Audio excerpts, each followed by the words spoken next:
Good morning, all of you, and welcome to our 8th class video lecture. Today I am going to take your third chapter of moral science. Title is Congenial Atmosphere at Home. Word of wisdom is, what makes a house? A home is not a build of bricks and cement, but the atmosphere of mutual love and respect inside the building. इसका meaning ये है कि जो घर होता है वो सिर्फ ईंटों से और सीमेंट से नहीं बनता है, जबकि उसके अंदर हम आपसी प्रेम रखें, एक दूसरे का रिस्पेक्ट करें, एक अच्छा पॉजिटिव एटमॉस्फेयर क्रिएट करें, उससे घर बनता है। इसीलिए तो आप देखते हैं कि कोई भी जो भी पर्सन होता है वो अपने घर आकर के अपने आप को बहुत ही रिलैक्स महसूस करता है, क्योंकि घर में उसे क्या मिलता है? प्यार मिलता है, एक अच्छा पॉजिटिव एटमॉस्फेयर मिलता है, सभी लोग साथ में बैठते हैं, बातचीत करते हैं, तो इससे उसे एक पॉजिटिव एनर्जी मिलती है और वो आगे बढ़ने की एक इंस्पिरेशन मिलती है। Let's read the chapter. Every day when mister Verma enter his house full of laughter from his children, he saw a little face of a small girl in the window opposite his flat. जब भी हर दिन mister Verma अपने घर में enter करते थे और उनका घर हमेशा बहुत सारी आवाज़ों से, बच्चों की आवाज़ों से उन्हें सुनाई देती थी, लेकिन वो एक लड़की को विंडो में बैठी हुई देखते थे जो कि एक अपोजिट फ्लैट में थी। He could never mustered enough courage to go and talk to her. वो उन्हें ऐसा लगती थी कि वो कभी भी बाहर नहीं आने की हिम्मत कर पाती थी और वो कभी भी ऐसा लगता नहीं था कि वो बात करना चाहती है। Every day he stopped for a second as if trying to make up his mind whether he should go and talk to her, and then he would proceed in another direction. Every day he stopped for her. हर दिन वो कोशिश करते थे कि उस बच्ची से वो बात करें, उसको ट्राई करें बात करने का कि वो क्या ऐसा क्यों उदास खड़ी रहती, क्या उसको लगता है, लेकिन फिर वो रुकते हैं और फिर कुछ और ही डायरेक्शन में चले जाते हैं। One day he mention the entire exercise to his wife.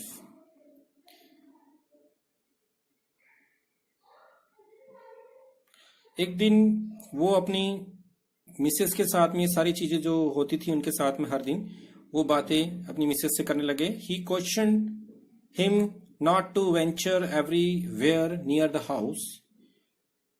उन्होंने क्वेश्चन किया कि ये सारी चीजें हैं आपके घर के आसपास ही होती रहती हैं। According to her version of the story, the house belong to a Mrs Mehta, the first wife of the top industrialist of the city. उनके अनुसार इस स्टोरी में वो जो घर था जिसकी वो बात कर रहे हैं वो मिसेस मेहता की है, जो कि सबसे बड़े इंडस्ट्रियलिस्ट हैं उनकी सिटी में, उनकी वाइफ है। व्हेन मिस्टर मेहता रीमैरिड, जब मिस्टर मेहता ने दोबारा शादी करी, she shifted to this tiny accommodation, वो इस छोटे से बंगले में आ गई या फ्लैट में आ गई। But she could never reconcile to the fact that she had to live in a small apartment. लेकिन उन्होंने फिर भी अपने आप को इस छोटे से अपार्टमेंट में अपने आप को ढाल नहीं पाई। वो अपने पहले जैसे ही बिहेवियर में या अपने पहले जैसे ही जैसा उनका व्यवहार है उसी में रहने लगी वो।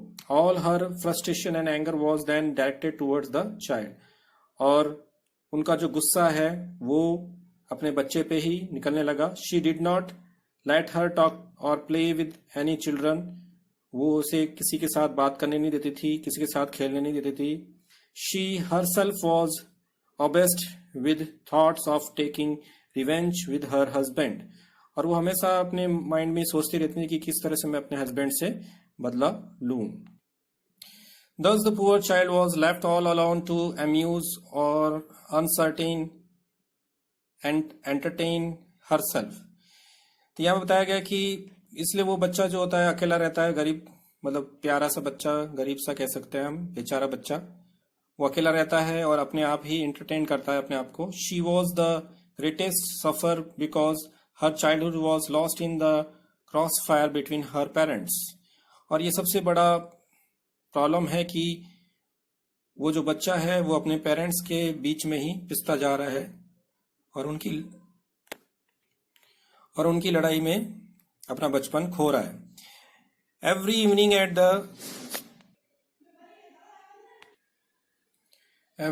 Eight the specific time the child heard the commotion of the Verma house hold.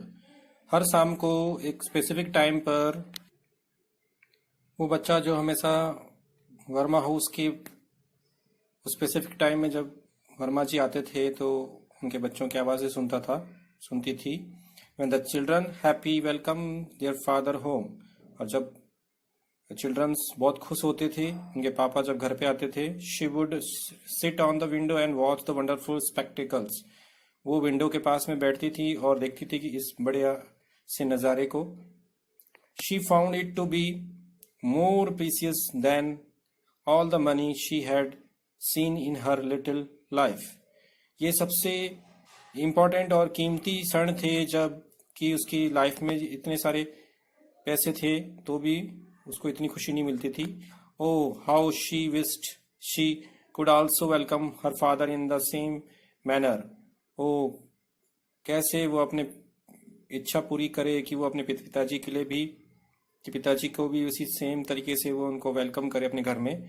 How she wished that her father could stay with her.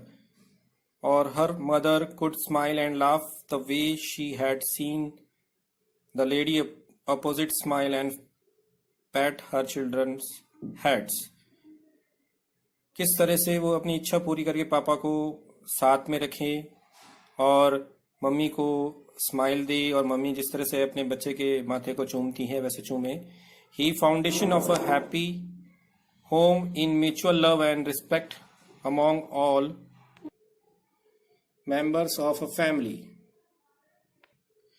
जैसा कि पहले विजडम ऑफ वर्ड्स में हमने कहा था कि घर में एक आपसी प्रेम बहुत होना चाहिए और एक दूसरे के लिए रिस्पेक्ट होना चाहिए, तभी एक घर अच्छा घर बन सकता है. The relationship and the attitude of parents towards one another is the guiding light for their children to follow. एक रिलेशनशिप अच्छा होना चाहिए और पेरेंट्स के एटीट्यूड में भी एक अच्छा सा स्पार्क होना चाहिए तो जो बच्चों को गाइड करे कि किस तरह से जीवन को जीना है. If the attitude and behaviour of the parents towards one another is full of understanding and help. यदि उनका एटीट्यूड एक दूसरे के लिए प्यार भरा होगा और एक दूसरे को समझने वाला होगा और हेल्पिंग नेचर वाला होगा, the children will also learn to follow the same pattern.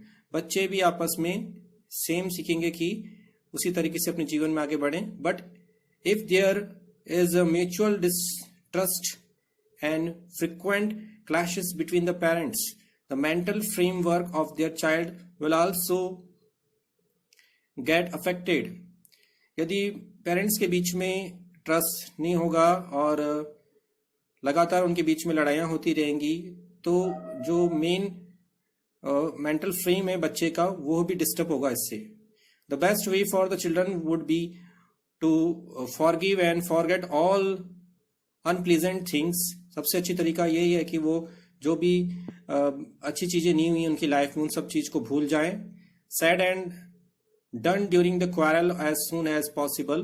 जो भी लड़ाइयाँ हुई हैं और जो भी उसमें बुरी चीजें हुई हैं उनको भूल जाए जितना पॉसिबल हो सके. Though occasional quarrels in a family are easy to understand. यानी हम कहते हैं कि कभी कभार तो लड़ाई होना एक हो सकता है. Habitual quarrel can causes serious damage to the family unity. और लेकिन लगातार हर बार में लड़ाई होती रहे तो ये एक बहुत ही बड़ा झटका है या फिर हम कह सकते हैं खतरा है हमारी यूनिटी पर, फैमिली की यूनिटी पर. It is true that love and affection is always present among the member of a family. ये एक सच बात है कि जो प्यार है, जो एक दूसरे के लिए अच्छी भावना है, वो हमेशा मेंबर्स में रहनी चाहिए फैमिली के. Sometime it's get faded with problem and frictions. कभी कभी ऐसा हो जाता है कि समस्या आती है और कुछ समय के लिए वो हमारे मन से ऐसी चीजें डिस्टर्ब हो जाती हैं, चली जाती हैं, बट इट नेवर डिसमिसेस, उन्हें हटाना नहीं चाहिए, वो कभी गायब नहीं होती हैं। To have a happy and harmonious family life certain precautions are very necessary. एक अच्छी और खुश भरी लाइफ के लिए हमें कुछ सावधानियां रखना बहुत जरूरी है। Helping and understanding one another, each member of a family has a responsibilities and carries cares. सभी मेंबर्स को अपने आपस में हेल्पिंग नेचर रहना चाहिए, रिस्पॉन्सिबिलिटी लेनी चाहिए और एक दूसरे का ख्याल रखना चाहिए। This applies particularly to the mother who is often very hard working, और ये अप्लाई होता है माँ के ऊपर जो बहुत हार्ड वर्क करती हैं। A landing hand to her can contribute substantially to the harmony at home. एक अच्छा हाथ ही उनके अंदर एक प्यार भरा एहसास जगा सकता है। Helping the younger ones with their studies और project and the elders by doing whatever work allotted by them is very important for a good family life. जो छोटे बच्चे हैं उनको स्टडीज में, प्रोजेक्ट्स में हेल्प करना बड़ों के द्वारा, और जो भी काम उनको सौंपा गया है वो फैमिली के लिए इंपॉर्टेंट समझ के छोटे बच्चे भी उस काम को करें। There are several ways in which we can help the other member of the family. बहुत सारे तरीके हैं कि हम अपने फैमिली मेंबर्स की हेल्प कर सकते हैं। Glass of water to mummy when she comes back after a tiring day in the market, और helping her sort the cloth और vegetables will certainly fill her heart with joy. ये कह रहे हैं कि एक छोटा सा गिलास पानी का देने से, जो जब माँ बाहर से आती है, मार्केट से आती है, और उनके छोटे मोटे काम कर दें, जैसे कि कपड़े धो दें या कपड़ों को अलग अलग कर दें, समेट दें, या वेजिटेबल्स को रख दें हम, या फिर हम उन्हें कोई हेल्प कर दें, तो इससे उनके दिल में बहुत बड़ा खुशी रहता है कि मेरे बच्चे मेरी हेल्प करते हैं, और उन्हें बहुत आराम मिलता है इस चीज से। Helping hand can be extended to daddy by keeping his drawer clean and even by completing our own homework at on time. दूसरा तरीका यह भी है कि पिताजी के ड्रॉवर को साफ कर दिया जाए और अपना काम, होमवर्क जो है टाइम से कर लिया जाए। Understanding in a family comes when each member is aware of the likes and dislike of the other person and take care not to hurt someone's else feeling. Understanding का मतलब ये है कि फैमिली में मेंबर्स अपने आप में ध्यान रखें कि किसकी पसंद है, किसकी पसंद नहीं है, और किसी को हर्ट नहीं करें उसकी फीलिंग्स को। If you tired sister want to sleep in the afternoon, so some understanding by not switching. यानी अगर आपकी सिस्टर दिन के समय सोना चाहती है तो सबसे अच्छी अंडरस्टैंडिंग यही है कि उन्हें डिस्टर्ब नहीं किया जाए। The music to loud volume, यानी आप दिन में लाउड वॉल्यूम करके म्यूजिक नहीं चलाएं। If the parents are too tired to go out, do not make faces and make them feel guilty. यदि आपके पेरेंट्स बहुत थके हुए हैं बाहर जाने से, तो उनको अलग तरीके से गिल्टी फील नहीं कराएं। Try to understand their problem and create feeling love and happiness, और एक अच्छी सी अंडरस्टैंडिंग वाली बिहेवियर करें उनके साथ में, उनकी प्रॉब्लम को समझें और उनसे प्यार भरा और खुशी भरा व्यवहार करें। Keeping everything neat and tidy, each member of the family should always leave the bathroom और dressing room neat and tidy, यानी सारे जो मेंबर्स हैं अपने बाथरूम को और ड्रेसिंग रूम को क्लीन रखें और अनटाइडी नहीं करें उसे। Dirty clothes lying here and there do not make a very pleasant sight, यानी जो गंदे कपड़े होते हैं इधर उधर बिखरे हुए होते हैं, वो ऐसे नहीं होने चाहिए जो बहुत ही गंदा दृश्य दिखाते हैं, जिससे हमें नेगेटिव एनर्जी मिलती है। They are not petty details, तो ये अच्छा सीन नहीं देते हैं। They are supremely important for the peace of the house, तो ये एक घर के लिए बहुत जरूरी है जिससे शांति रहे घर में। एक पॉजिटिव एनर्जी हमें क्रिएट करना चाहिए हमेशा। Don't stuff everything in the cupboard और इनसाइड ड्रॉर, यानी आपको अपने कबर्ड और ड्रॉर में चीजें ठूसनी नहीं चाहिए, उन्हें एक सिस्टमेटिक तरीके से रखने की कोशिश करनी चाहिए। This is not the proper way to work, ये अच्छा तरीका नहीं है काम करने का। कीप एवरीथिंग नीटली, हर चीज को साफ रखें। It will not only help you find things quickly but will also give you mental satisfaction and peace of mind. ये सिर्फ ना केवल आपको जो चीजें हैं वो समय पर मिलेंगी इससे, बल्कि वो आपको एक मानसिक रूप से यानी अपने दिमागी रूप से आपको शांति देंगी। Always try to keep yourself organised. हमेशा कोशिश करें कि अपने आप को ऑर्गेनाइज करके चलें। It will not only help you but also all your family members. ये सिर्फ आपके लिए नहीं है, सभी में फैमिली मेंबर्स के लिए है, तो वो आगे लाइफ में ग्रो करेंगे। Decides from fault finding, indirect criticisms is always very painful. मतलब एक दूसरे तरीके से हम किसी की बुराई करें तो एक बहुत दुख भरा चीज होता है ये। And it does not do any good, ये एक अच्छी चीज नहीं है। If the child wants to pursue some hobby which the parents do not approve of, they should talk and explain its negative impact on the child.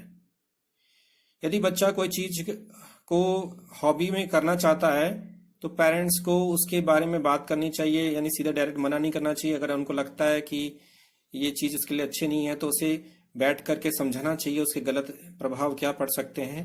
The child should also listen to his parents advice and do accordingly. और child क्या करेगा, बच्चा आपके parents की इस बात को सुनेगा और फिर उसके बाद में उसको करने की कोशिश करेगा। उसके समझ में आ जाएगा कि ये चीज मेरे लिए अच्छी नहीं है। Simply finding fault with anything that the other family member does will not improve matter at home। यानी किसी की में गलतियां निकालना एक अच्छी आदत नहीं है। किसी भी फैमिली मेंबर्स के अंदर गलतियां निकालना अच्छी आदत नहीं है।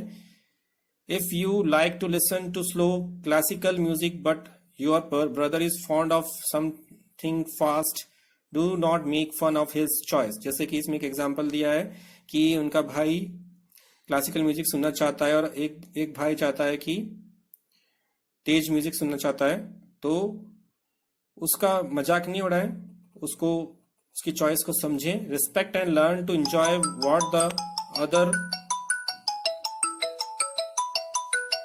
Family member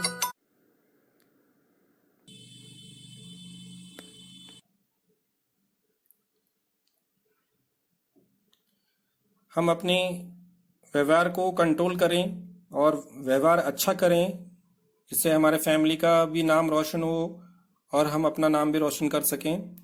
so students, I am going to wind up my this video. I hope you like this story and you will be implement these behaviors in your own behavior. You will learn from this story that help you to improve your behavior with your friends, with your family members। तो हमें अपना व्यवहार अच्छा करने के लिए हमें इससे प्रेरणा मिलती है। So God bless you and bye.